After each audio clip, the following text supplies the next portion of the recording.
géotechnique.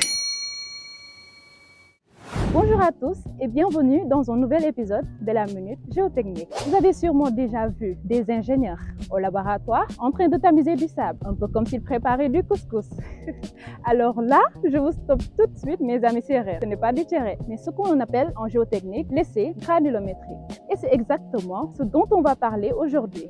Mais alors, c'est quoi réellement l'essai granulométrique? L'essai granulométrique, c'est un essai qui nous permet de connaître la répartition pondérale des grains dans un matériau. En gros, on cherche à savoir s'il y a plus de gravier, de sable ou bien de fine. Ça, c'est capital parce que ça nous permet d'avoir des informations sur le comportement du matériau, sa stabilité, sa résistance et sa perméabilité. Donc, avant même de construire, on doit savoir à quoi on a affaire. Mais concrètement, pourquoi on analyse la taille des grains? Et qu'est-ce que ça sert dans le BTP? En BTP, on utilise l'essai granulométrique à titre d'exemple dans la formulation du béton parce qu'une bonne répartition des grains permet d'avoir un matériau plus résistant et plus compact. Et comment on fait pour séparer tout ça concrètement au laboratoire? Alors, cet essai est réalisé selon la norme NFEN 933-1. Après préparation du matériau, on imbibe le matériau pendant 24 heures.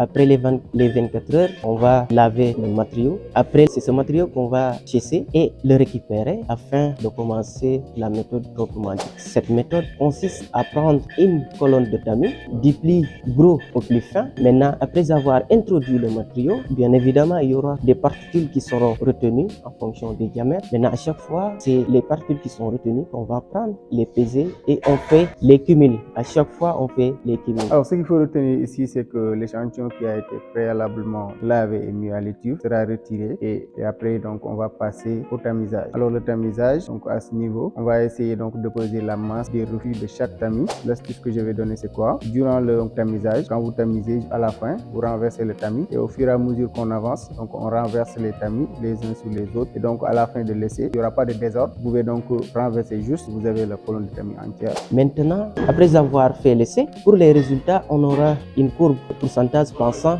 en fonction des diamètres. Ceci va nous permettre de savoir si le matériau est bien adapté à l'usage prévu. Donc, un matériau peut paraître bon visuellement, mais sans la granulométrie, on ne peut pas savoir comment il va se comporter. Donc au final, derrière un simple tas de sable ou de gravier, il y a toute une science qui nous permet de comprendre comment le matériau va se comporter. Dans le prochain épisode de la Minute Géotechnique, nous allons nous intéresser au sol fin avec les limites d'Atterberg. C'était tout pour aujourd'hui. On se retrouve à très bientôt dans un nouveau contenu. D'ici là, prenez bien soin de vous, restez connectés pour ne rien rater. Bye!